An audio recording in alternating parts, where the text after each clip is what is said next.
Yo, what's the vibe? What's shaking? What it do? What it don't do? What it could do? What it would do? What it should do? It's your boy Andy Mack, aka Mr. Boogie Woogie Snoogie Shuggy, back in the mix for another round of Sports Hub Mac, where I'm giving you exciting, funny, and motivational sports stories. Stories of me doing my thing. I promise, I really do promise to give you good content. I'm going to keep it funky, real, and downright entertaining for each and every one of you. So hit that like button, drop a comment down, and share this post. It takes no time, trust me. Give it a try, let me know what happens. And let's dive into today's episode. Okay, so brace yourselves. It's story time. I'm giving y'all today 4 stories. This is episode 4 of Sports Hub Mac. I'm giving y'all 4 stories, 2 basketball stories, 2 baseball stories. Doing something real special this episode. So, let's start off with the 2 basketball stories. The first one, spring 2012, age 16, is going down at Hardaway. I call this the Dunk Fest. It's Hardaway, my school, high school, versus Shaw at Hardaway. So I'm playing JV, and the main people in this story are Deontay Corporal. He's my former teammate from Richards Middle School. He plays varsity for Shaw, and he's watching my game before his game starts. And so he's in the crowd, and I'm playing JV as a center. And the crowd is going crazy because I'm getting a steal. This all happens in the second half of the game. So I was doing good in the first half, but the dunks came in the second half of the game. So second half of the game, I got a steal. I went down with the left hand and dunked it from distance. Like there's like a black line between the rim and the free throw line, and that's where I usually take off. So it's from distance. And so got the steal, fast break by myself, and then nobody crossed half court. I was just gone there. And so I'm dunking it with the left hand, and then the crowd was like, woo! So that was the first dunk. So I know I got Deontay's attention with that one. So the second dunk is where the story really goes crazy. And so the first dunk is with the left hand, and the crowd's going crazy, right?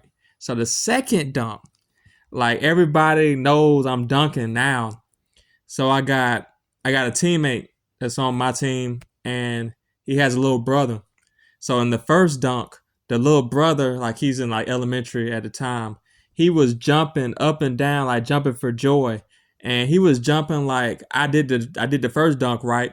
And like 2 or 3 minutes passed by, and he still was jumping off of that first dunk. Like he still was reacting off that first dunk.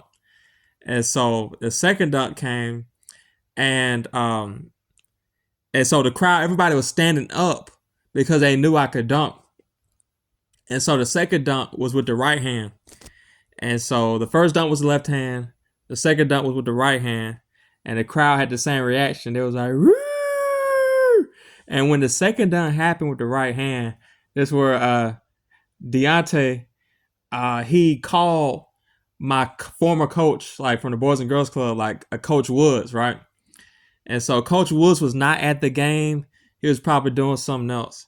So Deontay was like, Coach Woods, this on the phone, like in the gym. Like the gym's loud, but he's still trying to talk. Coach Woods, you got to come down here. You can't believe what's happening, man. I'm at Hardaway. It's going down. Like Andy Mack, he dunked with the left hand. The crowd was going crazy. And guess what? After he dunked with the left hand, he came around and dunked with the right hand. That was crazy. You got to come now. Are you on the way? And this is Coach Woods. What type of question is that, Deontay? Am I on the way? I had my keys in my hand when you said he dunked the first time with the left hand. And the second time when you said he dunked with the right hand, I put my seatbelt on. I was already in motion to get there. I'm on the way. I can't believe Mac dunked with the left hand, then the right hand. Who's doing stuff like that? And then Deontay was like, I know, right? That's why I called you, because I don't know somebody who's dunking with the left hand, got the crowd going crazy. And if he went with the right hand, it might have been something weak. But nah, it was with the same authority that he did with the left hand. So he's dunking with the left hand and the right hand with authority, and the crowd's going, woo! That's why I called you, Coach Woods. That's exactly why I called you. I'm glad you're on your way. Get here now. And Coach Woods said, say less. And so Coach Woods pulled up. And so the game had ended, and then Coach Woods got a little bit of the end, but it was cool because the call was made like in the second half of the game. So it's kind of late in the game where like we was getting like crunk. And so Coach Woods, he came into Hardaway, like in the gym. He found my mom, and then he was like, Miss Mac, you know why I'm here? I'm here because Deontay called me. He was like, Coach Woods, get here now. You got to come here now. Come here fast, quick, in a hurry. Get your keys, get in the car, come here, because Andy Mack is dunking. Back-to-back dunks. You got to come see it. So I got that phone call from Deontay, and guess what? I got here quick, fast, and in a hurry to see Andy with my own eyes dunk. That's why I got here. So when Coach Woods told my mom like the reason why he got here, because like the phone call he got from Deontay, that was so cool. That made the story like awesome. That somebody who wasn't even at the gym got a call from like one of my former teammates, and then like my coach, like who wasn't even there, he got the call and he came down and watched me play.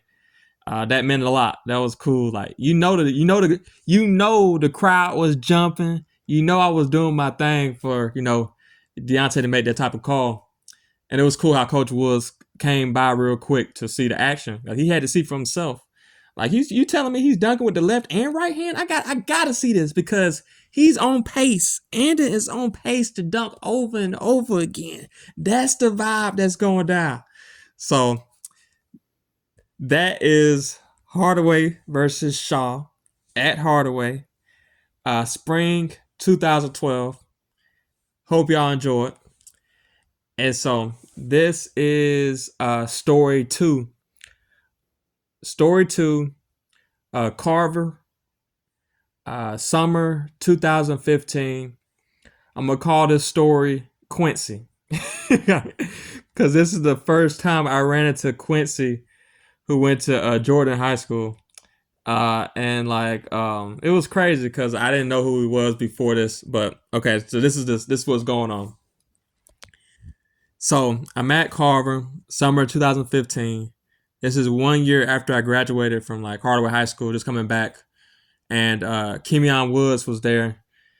And so basically in the first story, like Kemion Woods, like his dad's Coach Woods, and he was involved in the first story, like seeing me dunk. So Kemion's in this story too. So we're doing like 5-on-5s, right? And so Kemion came back to Carver to like help out with like the high school basketball players who were still playing there. And so it was me, Kemion, my cousin Dexter was there, Big Hugo was there too. And then what else? And so basically like the whole gym, they wanted to see me dunk. Like when I first came in, they was like, "Oh, that's the guy Mac. I heard that he doesn't do layups anymore. Like all he does is dunk. Nothing but dunks." And so a lot of people hadn't seen me dunk there, and they were just going based off what they heard. So as soon as we ended the first game 5-on-5, they was like, "You gotta dunk." So they gave me the ball. And so when I got the ball, I did one of my signature dunks. Like it's from like the black line, which is like in between the rim and the free throw line. So I pretty much take off from there a lot. So I took off from there, all eyes on me, because they was like, "We got to see you dunk." So the only reason why I'm dunking because everybody in the gym wants to see me dunk. And so I'm jumping from like the black line, and I went up with the left hand, and I switched hands in midair and did a windmill with the right hand. It was crazy, and it's a dunk that we still talk about today. Like I know Big Hugo, like he always talking about, look, in high school, used to do the crazy windmills and stuff. So that was like one of those type of windmills I did. It was like 1 year after high school. And so after I did that, switch hands in midair, like I went up with the left hand and I switched hands, windmill with the right hand. Everybody in the gym was like, they was on fire. They was like, woo! You could hear like the echoes and everybody making noise. And so I had like 10 seconds where everybody was like, wow, did you see that? Did you see how far he took off? Did you see him switch hands in midair? Did you see him jump with the left hand and then finish with the right hand with the windmill? And then when they was giving me my praise, I wish this story ended right here. But this is the rest of the story. After I finished my dunk and everybody was like cheering for me, 10 seconds later, I see something out of the corner of my eye. It's this guy, Quincy. I didn't know his name then, but Quincy from Jordan. So Quincy, he did a windmill too. He tried to show me up. He did a windmill. Like he could have done any other dunk, but he did a windmill. And nobody asked him to dunk either. He was like, oh, this guy Mac, he dunking, and everybody, like he tried to steal my thunder, and he actually did steal my thunder. And I was kind of surprised because I wouldn't think somebody would try to follow up what I did. Like I switched hands in midair and did a windmill like with the right hand. And when he did his dunk, everybody in the gym acted like I didn't do nothing. Like the same people who was like, woo!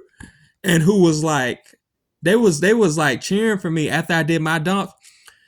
He, out of the corner of my eye, he threw the ball in the air.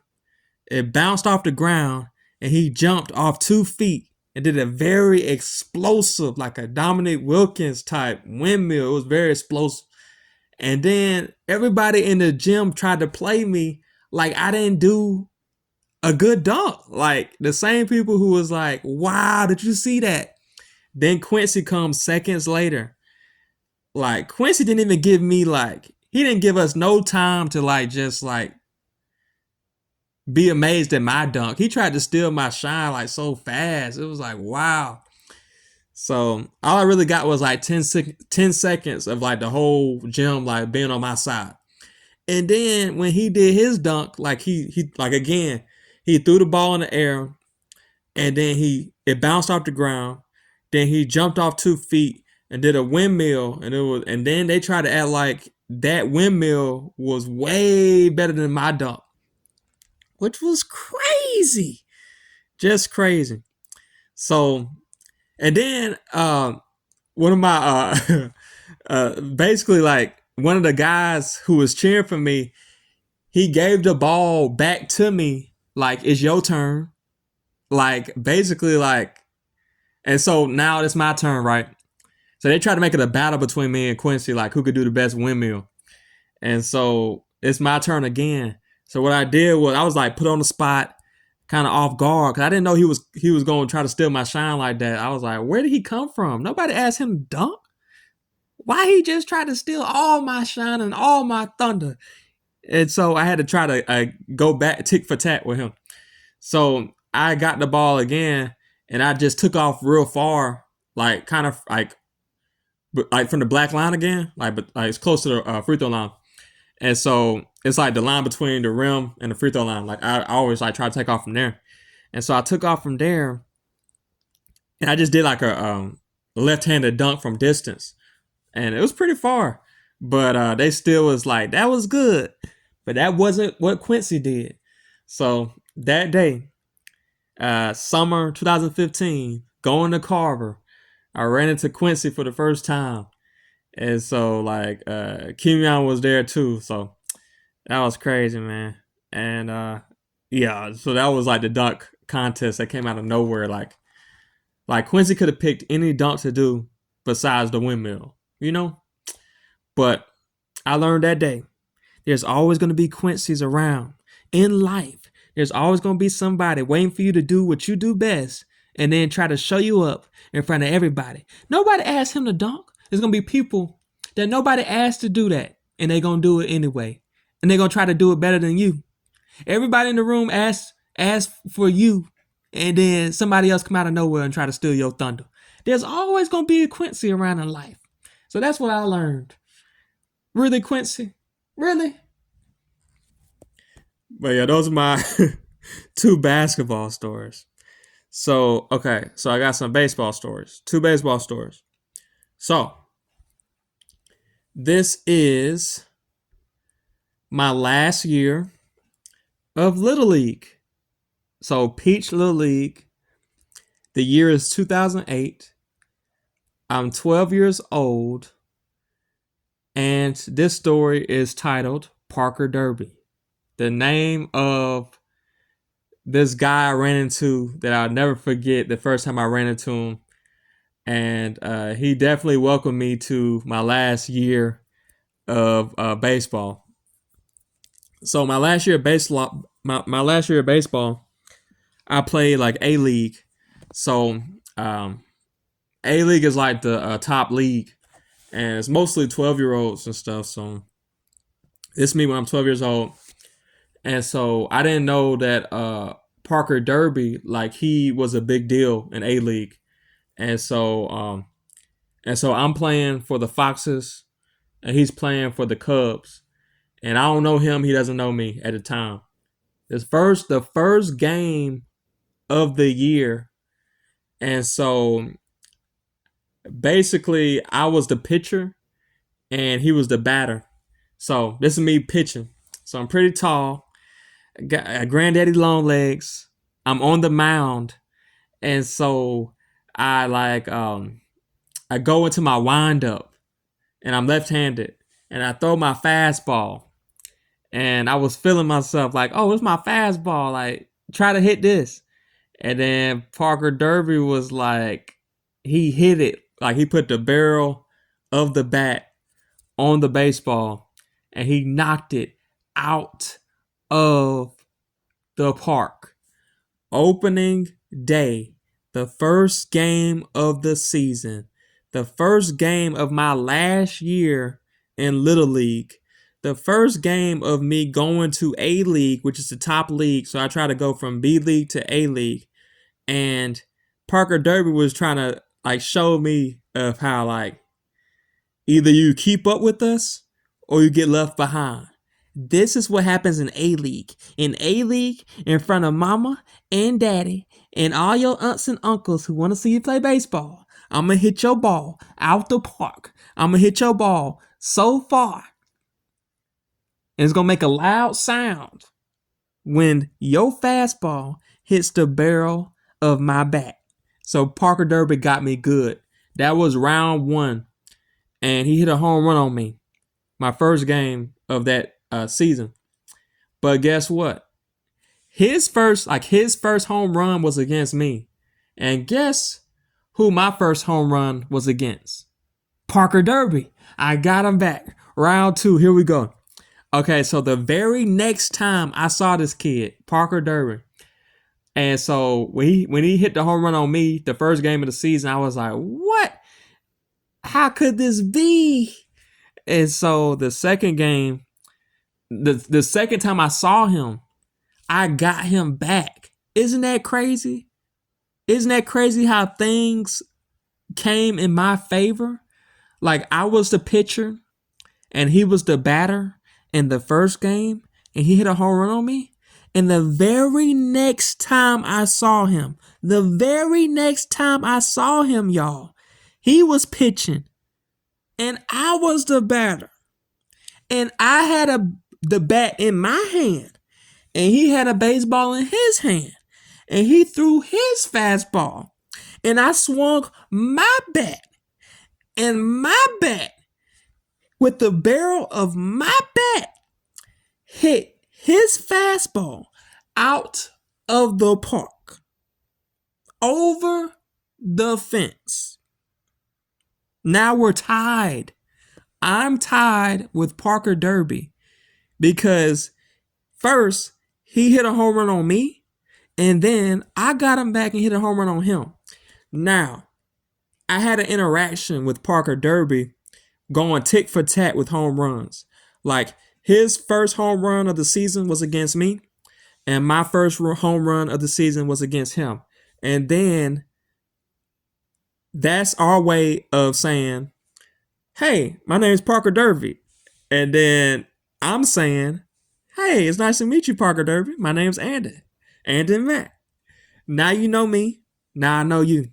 So it was so cool how I got him back so fast. Like, that was a cool rivalry that I had with him.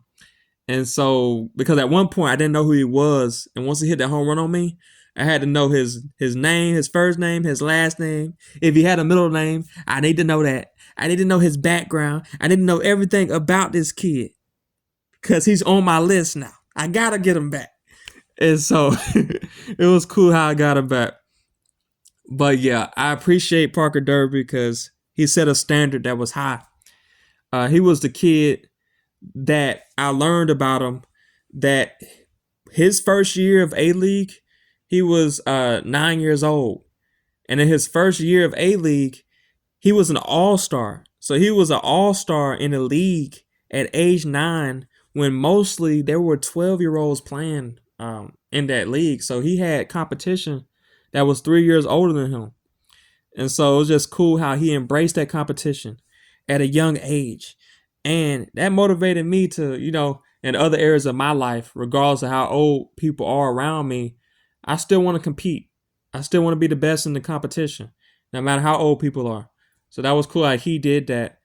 Like, his first year in A-League was when he was 9 and he became an all-star. And now this is my first year A-League. I run into somebody like him who's already been proven an all-star. And I show him that I can keep up, that I can hang, that I don't get left behind. Like, it's either keep up or get left behind. Like, we hit home runs on people in front of their families. And so I got the memo, and I did the same thing to him, like home run against Parker Derby. So that was pretty cool. So, story time number 4. I told y'all we doing it big this episode. I giving y'all 4 juicy stories. 2 baseball stories. No, 2 baseball stories, 2 basketball stories. Okay, so this is the last story, which is baseball. So this is a Coach Anthony story. The travel ball team that we played for was like the Black Crackers. And so this is before I joined them, but it's like my first introduction to Coach Anthony. Like, he's a amazing coach, baseball coach, funny, serious at the same time. He brought the best out of like all his players. Me, like Josh Anthony, Sheridan Coy, Trey Selden, just to name a few. And so basically, like, we all went to like Hardaway as well. So this is like my first year, freshman year, Hardaway High School, summer 2010, and we do like conditioning for baseball like in the summer. And like, it's kind of like the first glimpse of like what talent the school has to work with, like going into the season. And so we're doing like summer league games. Coach Anthony is at third base, like coaching us. And so I'm at second base, and he gives me the signal to steal the base. So I went from second base to third base, and I was safe. And I looked at Coach Anthony. I was like, did you see that? Did you see how fast I was? Did you see these legs? They was moving. Like, you see how fast I was, man? You see how much ground I was covering, man? That's how you steal a base, Coach Anthony. And Coach Anthony was like, okay, since you want to steal bases, steal home plate then. I was like, what? That's crazy. Home plate? Really? That is the hardest base to steal. Home plate? Really? You basically stealing home plate is for like, it's like trying to steal something from somebody and you making eye contact with them. Like, how can you look somebody dead in their eyes and take something from them? Like, that's crazy. So that's what stealing home plate is like, because the pitcher is right-handed. So he's looking me dead in my eyes. But it was crazy, but it was genius at the same time. Like Coach Anthony basically was like, the pitcher, his guard is down because you just stole one base. So he gonna look at you like, you are not crazy enough to steal this base from me while I'm looking at you, and you're not crazy enough to steal again because you just stole third base. So you probably done from stealing bases. You probably just satisfied with stealing third base. You're gonna call it a day, right? Okay, I don't have to worry about you then. But Coach Anthony was like, his guard is down. Still home plate. Come on. This is where legends are made. Let's go. And so I was like, wow, this is real crazy. Like, but I'm gonna do it though. So as I'm trying to steal home plate, I'm looking the pitcher in his eyes. He's looking me in my eyes. And then he looks to the batter. He winds up. He puts his left knee up. He winds up. He throws fastball. And guess what? While he's trying to wind up, I'm in motion to steal home plate. I'm in motion to do what legends do, to rise to the occasion, to face challenges head on. This is what Coach Anthony wanted, right? You want me to steal two bases? You want me to steal third base and then steal home plate? You really want me to do that? I got you. So I'm getting ready to steal home plate. I'm running. Granddaddy long legs, long strides, covering ground, getting that speed going, getting that acceleration going, momentum going. I'm getting closer and closer and closer and closer to home plate. Then I hear a pop. There goes my femur. I popped my femur. I fractured my femur. And then I collapsed. I'm like 3/4 of the way to home plate. I'm 3/4 of the way to being a legend from stealing a base while looking the pitcher dead in his eyes. And I was like 3/4 of the way from stealing two bases back to back. That would have been amazing. Now that's a way to leave a lasting impression on all the other coaches at Hardaway. To leave a good impression on Coach Vasquez, to leave a good impression on Coach Powell. Like, that's what Coach Anthony wanted me to do, like show out, steal two bases back to back. And when I heard that pop in my hip, I collapsed and I didn't make it to home plate. And he was asking me after the play, what happened, man? Why you just stop running? And I was like, Coach Anthony, I heard a pop and I think I hurt my hip. And like, he was like, how you hurt your hip? And I was like, from running. And he was like, how you hurt your hip, man? And so it was just funny because like, I was trying to tell him what happened. Like, I heard the pop and everything. And he wasn't buying it. He was like, and what happened? Like, why you didn't finish the job? What's going on, man? What happened? And so that was actually like the worst injury I ever had pretty much in the sport, was like when I fractured my femur. And I was just like from like strides, like running too hard and put too much pressure on my hip. So there goes the Coach Anthony story right there. Like, that was being a daredevil trying to steal third base, then home base. And so it was cool how Coach Anthony, like, it was funny back then, but just like seriously, it was cool having a coach that was like, he was always like taking risk and trying to like, you know, make big plays and stuff and never being satisfied. And that's the type of stuff I could take into the real world as well, to like, because I was really trying to like tell him like, oh, like just trying to like have a like celebration for like one thing I did. And he was like, nah, we ain't celebrating that. We gonna celebrate you doing this. So he was like setting the standard that was pretty high, like still a home plate. And that would have been a real big like thing if I had done that. And I was that close to stealing home plate. And then that pop came, collapsed. And that was a really bad injury I had. So, yeah. So overall, this has been the longest episode of Sports Hub Mac. I'm glad you enjoyed.